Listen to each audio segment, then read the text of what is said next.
Welcome to the After the Show Movie Podcast, brought to you by your hosts, Ascully and Sid Talk. We're addicted to movies. Are you?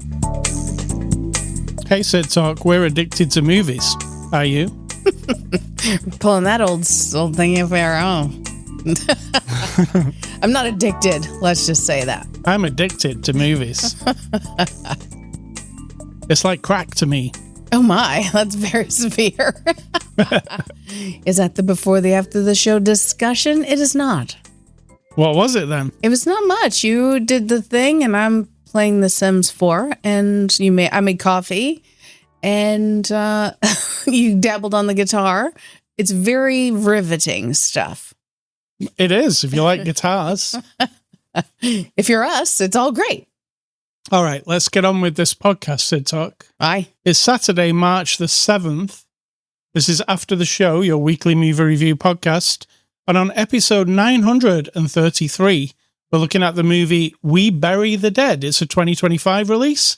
Out now on streaming, rated R. Its runtime is 1 hour and 34 minutes. And it's from our friends at Neon, who sent us a copy for review. Sid Talk, can you give us the synopsis of the movie We Bury the Dead? It's a zombie movie with a story about a relationship.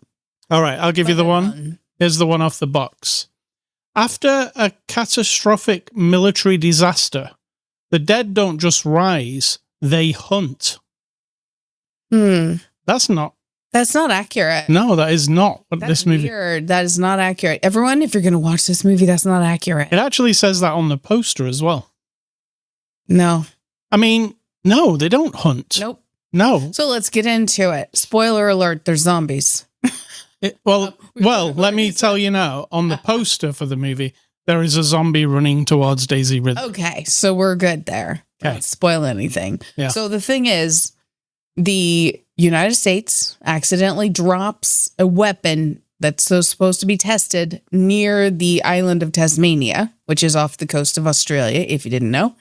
And it sends out a pulse that kills the brain of every living thing within a very large amount of miles. Yes. I forget what it said. And so then what they discover is some of those people, of course, we didn't address the animals. We didn't see any zombie cows. We saw dead cows. Dead cows. Everything. But some of the people's brain kind of comes back. They wake up a little bit and they're zombified. Ish. So that's it. That's the whole... It's a different take. It felt like a different take on zombies. Because at the beginning, the reason she goes there is to help with the... Well, the reason she's there is because her husband went to Tasmania for a business trip, we're going to say, quote unquote. Yes. Didn't seem like that when we get there, but he's actually there. So she volunteers to go, people around the world can volunteer to go help because everyone's dead. So someone has to go pull all the dead people out of the houses and dispose and all that. So she's volunteering, but her real objective is to get to where her husband is at a resort. I really liked the down-to-earth nature of it. Like the first, I would say 45 minutes where she's just doing the job, going into the houses, pulling out the dead people. There isn't much zombie activity at all. True that. It's just like the day-to-day, how do we clean up after this thing? And you know what? There isn't that much zombie activity in the movie, really. Correct. It's not about that, is it? No, and I don't mind that at all. No, that's why I feel like it's a different take on it. And I really enjoyed it. I thought it was like, nice. We watched The Bone Temple a couple of weeks ago. That was kind of a different take on what was going on. I said to you during that one, it was barely any zombies and it was more about the people. Bone Temple is, of course, from the 28 Days Later world. Yeah. If everybody... And there was so little zombies in that movie. I have the expression when we watch any of these movies, the zombies are the least of your problems anyway. Absolutely. Because people are way worse than the dead. People are terrible. Yeah. And in this movie, also, people, you got to watch out for people. Absolutely. Because she gets into an encounter in the middle of the movie with a person. We always explore, writers love to explore this notion that there are going to be people who just go insane whenever we have a natural big society falling apart situation. So we also had it in 28 Days Later, or 28. Yeah, 28 Days Later. It was Doctor Who.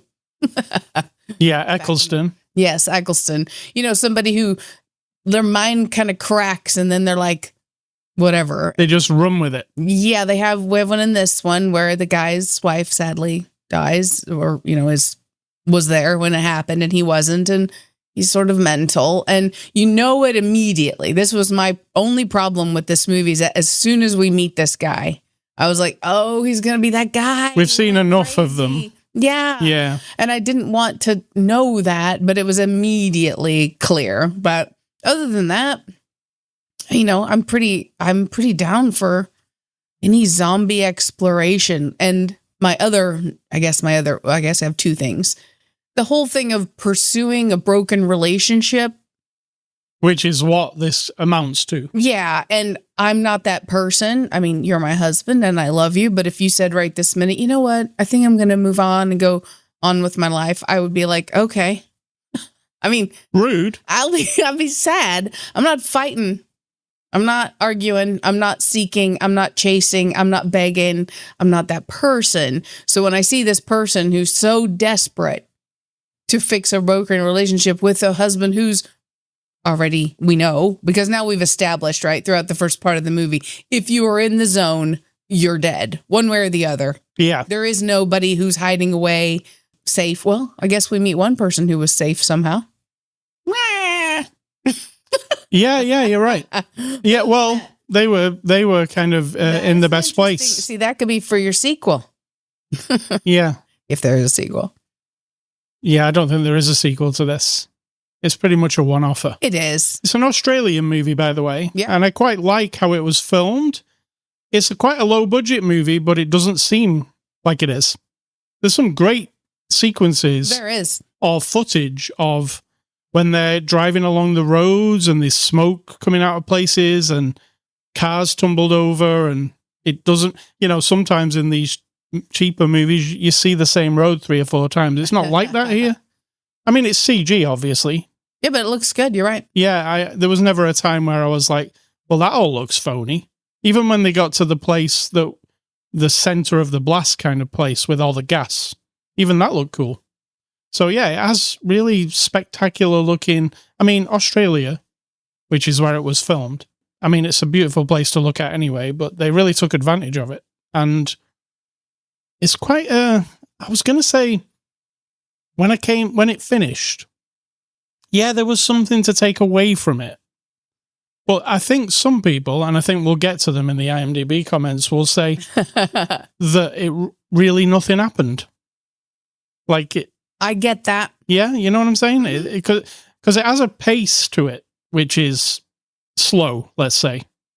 I really like that because it makes it feel more real. I think I consciously got in the vibe when they were starting to look through houses, and I thought, and she's looking at pictures of families like with her flashlight because they're going into houses where they don't know if the people are, you know, going to come back to life or they're just dead. And she's very slowly and methodically looking at the photos on the walls and seeing, you know, family, parents and children, couples and married pictures. But we took a long time to show that was on her mind. Right. And at first I'm like, okay, I get it. We want to establish that these people are people. And a lot of times in zombie movies, you just instantly start thinking of all the dead people as zombies. You don't think of them as people. But then I was like, okay, there's something here about her character that needs to do this. So I'm just going to go with it. And then I was glad that I got over that hump. And there was a moment in the movie where I thought, a conscious thought of, oh yeah, zombies are just, they're all, I did it. They're all people. Yeah. Like that lady over there has her own life and Absolutely. That guy there does. And it's not just like when you watch The Walking Dead and a load of zombies turn up, I never think that. I just think, oh look, it's something that they're going to kill. Like everybody's going to stab them in the head in a minute. That's it. Rude. In this movie, especially like when they went into this garage at the beginning, and they look behind this shelf and there's just a guy standing there. Yeah. It's in the zombified state, but he's just looking. He's just looking at them. He's not savage or attacking them. And she's looking in the eyes, and like, yeah, it's just a guy stood behind the shelf. One thing I did like about this zombification, and our crazy person figured it out because he's been studying them. Of course, we also have always the person in the zombie world who tries to scientifically figure them out, right? So he's captured some and he's watching them closely, and he's got a whiteboard. He's figured, oh yeah, actually has a chalkboard, even older fashioned. He's figured out that the longer they're awake, you know, because the military's just killing everyone. If they wake up, they just shoot them in the head. That's it. No, they're not bothered about testing anything. Right. But he's figured out that the longer they're awake, the more agitated they get. And when we meet a couple, they're grinding their teeth so bad that they're like breaking their teeth. And then I started thinking, wow, yeah. What if your brain kind of dies and then it wakes up just enough where you're aware of like the pain? Because they're all kind of rotting at this point. They've also fallen off of things and down on the ground. And, you know, and confused how you would be just like, what is going on? And the gritting of the teeth. Yeah. It sounded like a clicker from your game and show, Last of Us. Yeah, it did. And that really made me think like, right. So what if you are in there in every zombie? What if you're in there and you're just so much in pain and aggravated and confused? That's why you flip out. That's why you get aggressive, right? Mm-hmm. So that made me, I like that little moment of clarity. Different take on zombies. Well made. I like the Australian vibe of it. Oh, definitely. It definitely feels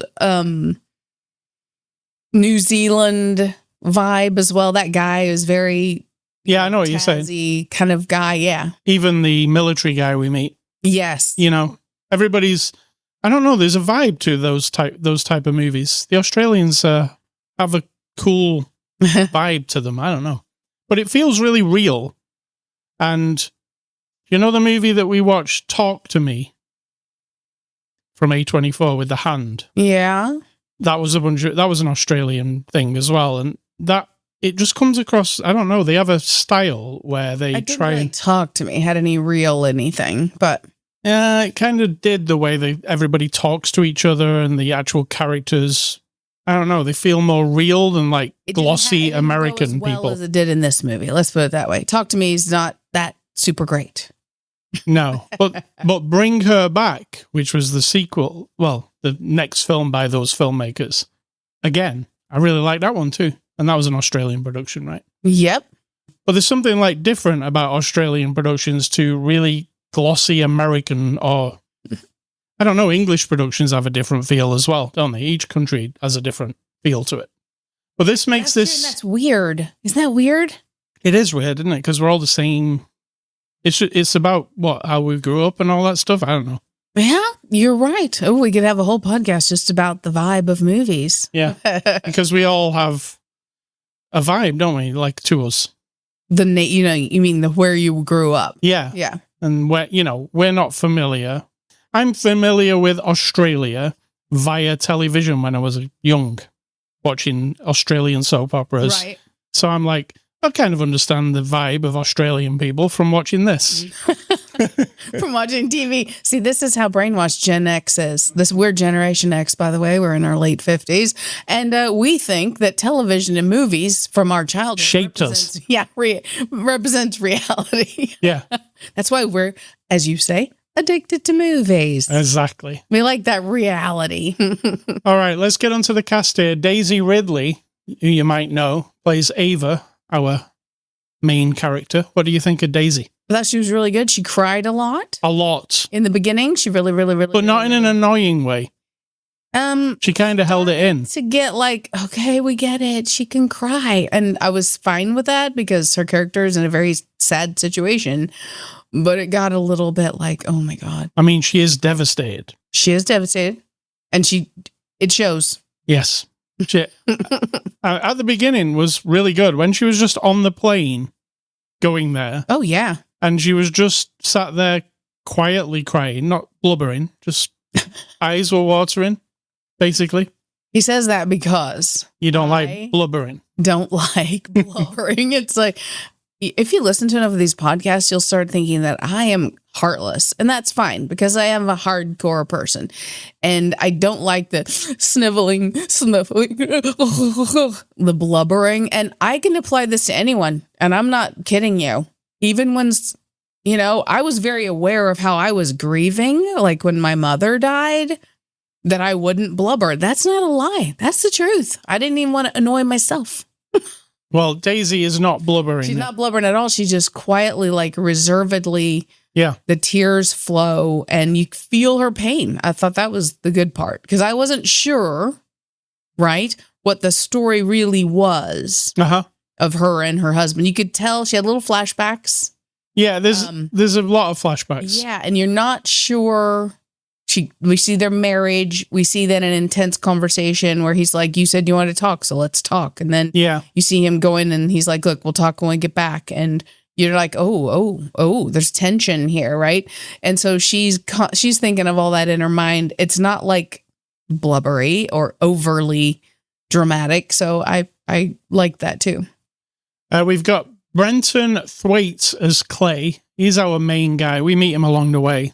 And he's in it. That's not the husband? No, that's not the husband. The husband's Matt Whelan, Mitch. Mitch, right. Yeah. So Clay is kind of like a handsome, heartthrobby guy that she meets along the way. But he's also got like a real brash kind of... yeah. He's insulting the dead people and drinking and smoking. Don't give a shit, basically. Don't give a shit. No. We find out later, of course. He's got a heart. Yeah. But he does. But he's kind of aggressively annoying. Like you would maybe not like him at first, but she kind of grows on her, doesn't he? Yeah. But it's not your typical relationship between them two. True. Which I kind of appreciate. I totally appreciate that we didn't go down the route of romance because that would have just been like, ugh. Yeah, that's actually boring. The way this movie was going, you could see that coming. And then when it didn't, I was like, oh, okay. Yeah, I was glad. What do you think of him, though? I thought it was really good because I was convinced he's just like a waster. Is that how you'd want to say it? Yeah, he's just like muddling around and he's just doing whatever. But he's tough and he's willing to get down dirty and pick up the dead bodies and all that kind of stuff. So, bogan on the wall. Mm-hmm. Would you call him a bogan? Maybe. I'm not 100% sure I know what a bogan is. It's more of a rednecky type. Okay. I watched a lot of Australian stuff, but I'm not 100% sure. I would compare it to redneck. Okay. Or hillbilly. See, hillbilly. Like just things. Yeah, they are two different things. But he is just kind of just does whatever, right? Yeah. And when she offers him a different plan, he's all over it instantly. Okay, whatever.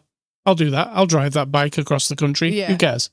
Matt Whelan as Mitch, he's the husband. You see in flashbacks over and over and over. If there's anything I have to say wrong about this movie, those flashbacks are a bit much. There's too many of them, maybe. I was like kind of repeating information a little bit with these flashbacks, but I get you. Yeah. But there's a makeup to movies, isn't there? And that was how this one was going. True. And like you said, the flashbacks are really just showing you they're happy, they're not as happy, they're not very happy. The end, right? Very wrong. Yeah. And it's very wrong. And when you boil it down to like, that's what matters, that relationship there, when the whole of this place has gone to shit, it doesn't really match up 100%. Yeah, I'm not a super fan of the overall story that she's trying to resolve a broken relationship, even though it is hopeless. I mean, this time it's hopeless. It's not like she's going to find him in a bunker somewhere, right? No, that to me is a bit tacky. And then, of course, the thing at the end, I was like, oh, is this what her whole life is about now? Oh, my God. It is. I didn't mind the thing at the end because it was kind of telegraphed early on that that's what she wanted. See, I think she didn't want it. No, I think she did. Because when she said things, okay, so what we're talking about is the relationship, they had some problem with her getting pregnant or being pregnant. And she says to the guy now, well, we had this fight, we were fighting a lot. And I said to him, we can try IVF. And he's like, no, just give it time.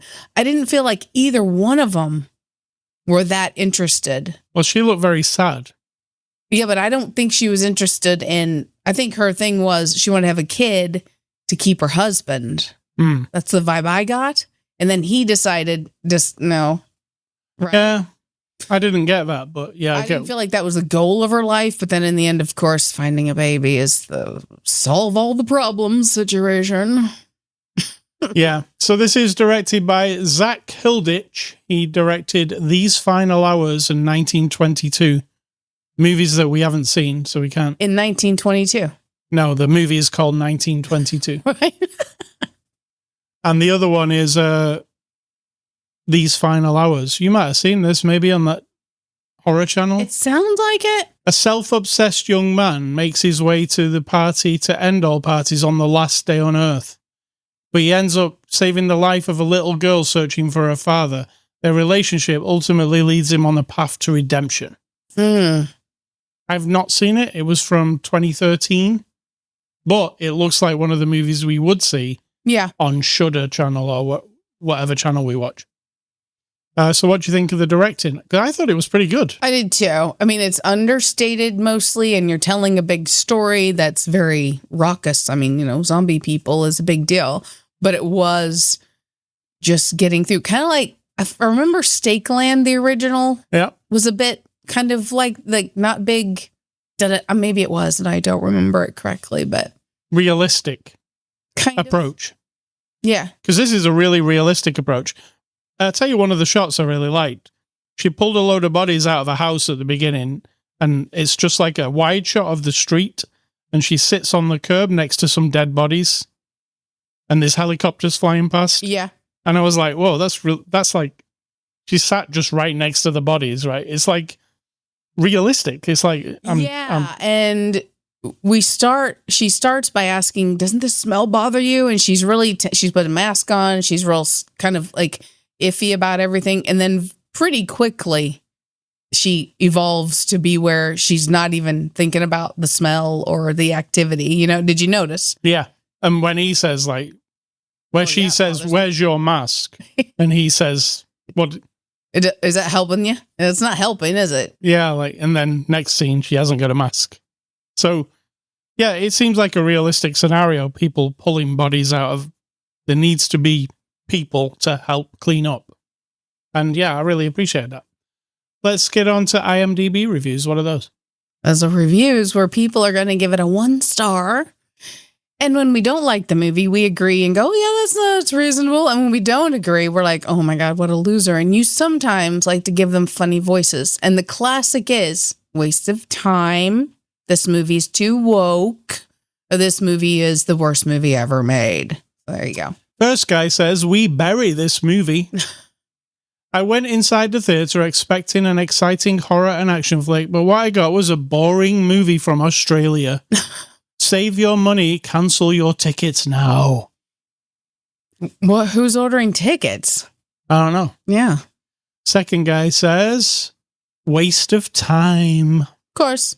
I watched this movie and it was like watching paint dry. Daisy could have easily been replaced with a crash test dummy and you wouldn't notice the difference. She moves less than the bodies that are scattered around. Ugh. Rude. I thought the movie was buffering for 10 minutes because nothing happened. Oh, that's a new one. Haven't heard that one. Yeah. Third one says, worst zombie movie ever created. Storyline was uninteresting, confusing, and zombies are not even hunting, even though the plot synopsis and the poster says they are. Yes, that is absolutely true because it's not what happens. They're not hunting anybody. In fact, they're just kind of laying around and then they run a little bit, but they are not hunting. A total waste of 1 hour and 31 minutes of anyone's life. You'd be better off watching other zombie movies that came out like 28 years later, or a Netflix zombie movie. Is that what they called on Netflix? Netflix zombie movie. Yeah, so they're the people who didn't like it. It got a 5.4 overall. Let's give it a score ourselves. I'm going to give We Bury the Dead a 6 out of 10. See, I think it's got a lot of good things. And then the little things that bother me, I'm going to give it a 6.8. I'm going to pump it up because I had a good experience, but then I was annoyed about a couple of things. I feel like it was pretty well made. I've seen a lot of horror movies. It's not scary, is it, this one? I feel like the Bone Temple was kind of scary in a way. Like it felt dangerous. And do you think like this felt dangerous?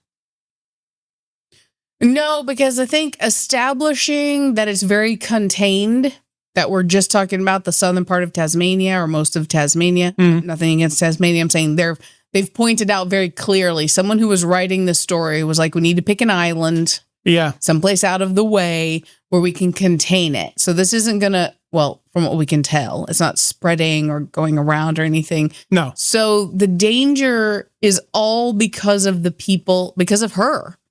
She wouldn't be in danger if she didn't go off the beaten path and go try to fix this relationship with her dead husband. So it didn't feel that menacing to me, no.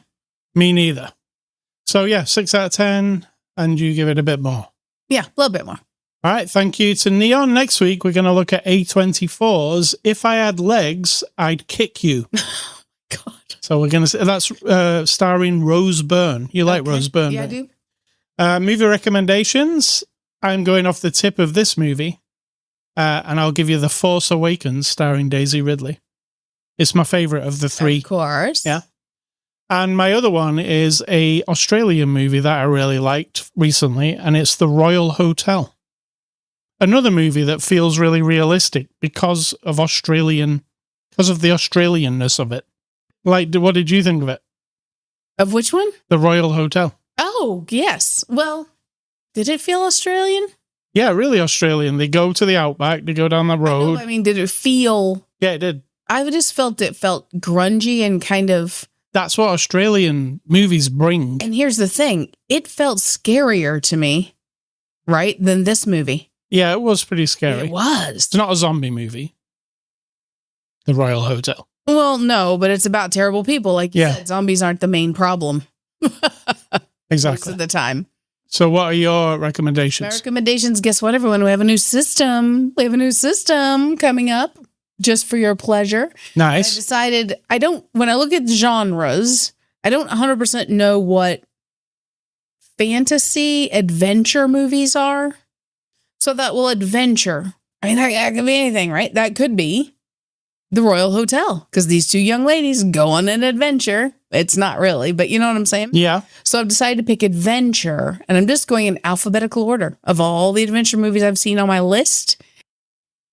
There's nothing here about quality. So don't say like, oh, she recommended we watch it because it's great. No.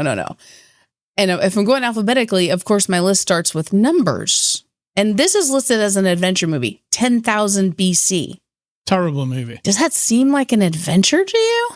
Well, kind of. Does it? Yeah. Don't know. Then we have 2,000 Leagues Under the Sea. That's not very brave. 20,000 Leagues Under the Sea, which definitely is adventure. And there's more than one, of course, but the one I have definitely seen is the 1954 one. Then we have 300. And I don't know, I was thinking, yeah. Historical. Is it though? No. So what is that? Yeah, I'll take adventure. Then we have A Christmas Carol is listed as an adventure movie. I've seen 5 versions of it, various years. I wouldn't call that an adventure. But what would you call it? I mean, it's a Christmas movie, but... Like a drama? Yeah, but he goes on an adventure, doesn't he? Mm-hmm. And then A Ghost Story, which I also thought was fascinating that would be... Are we talking about the Joaquin Phoenix one? No, not Joaquin Phoenix, was it? No, it was Ben Affleck's brother, wasn't it? Oh, Casey Affleck. Yeah, you're right. Yeah, I mixed them up. I mixed those two up. Yeah, so to me, that doesn't feel like adventure, but it kind of is, right? It goes through the adventure of history. It's a really great film, though. It is really good. I like it.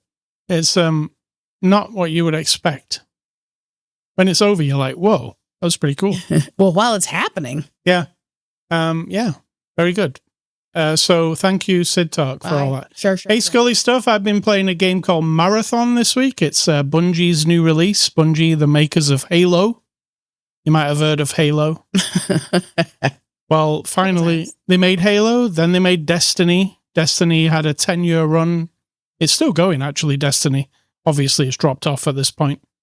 But now they made a new game called Marathon, which is very different from all their other games.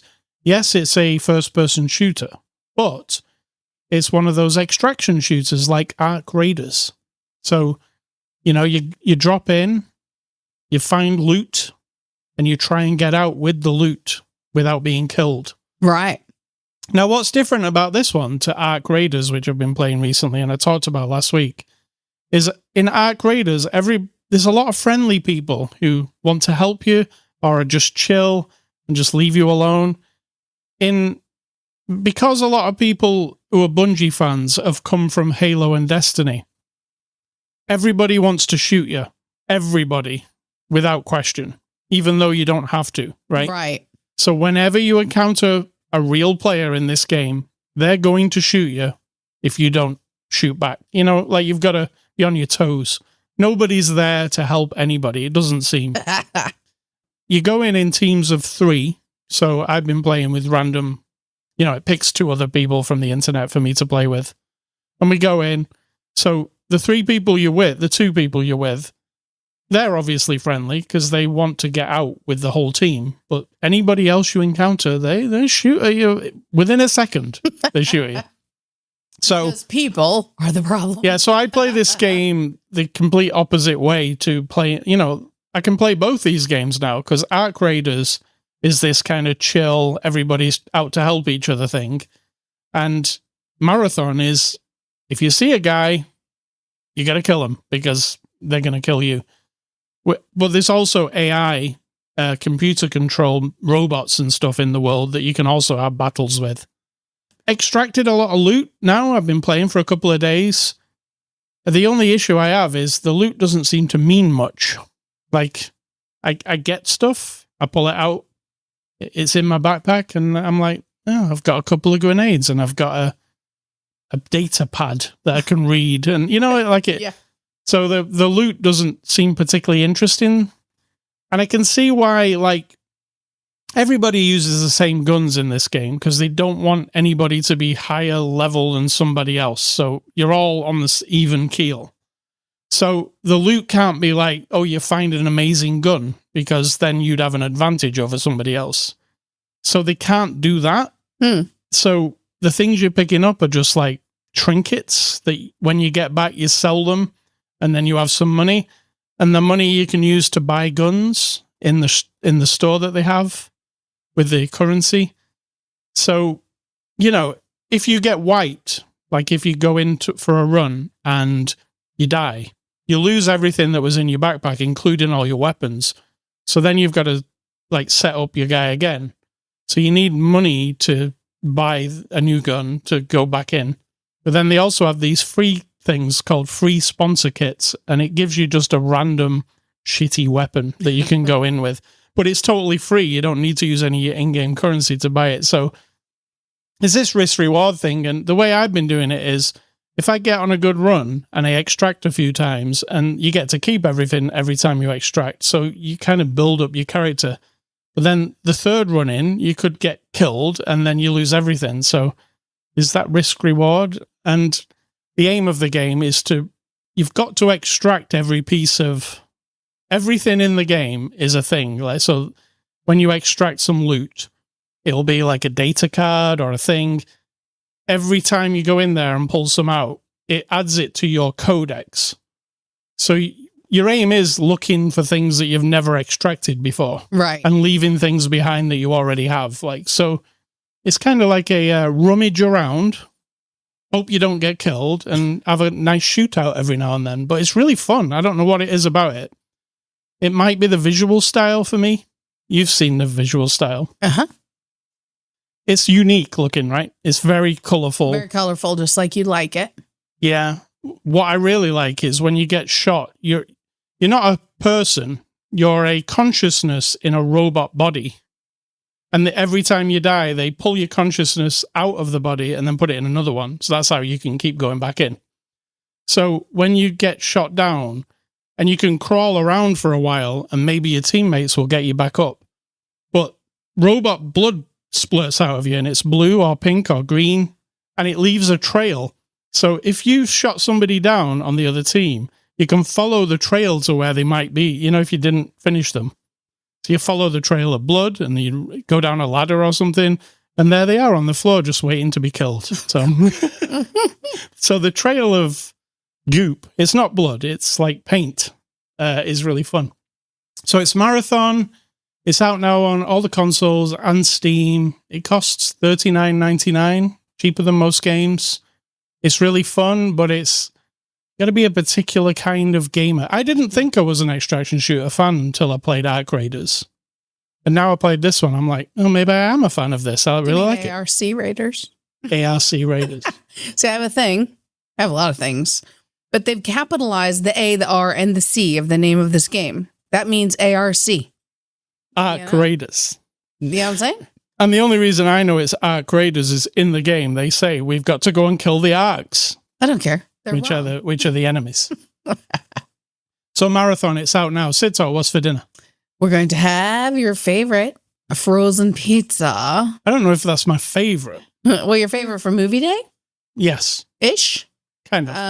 We're going to have frozen pizza. And something with it, like a vegetable or some potato chips or some French fries. I think French fries. All right. That sounds good. And a heartburn pill.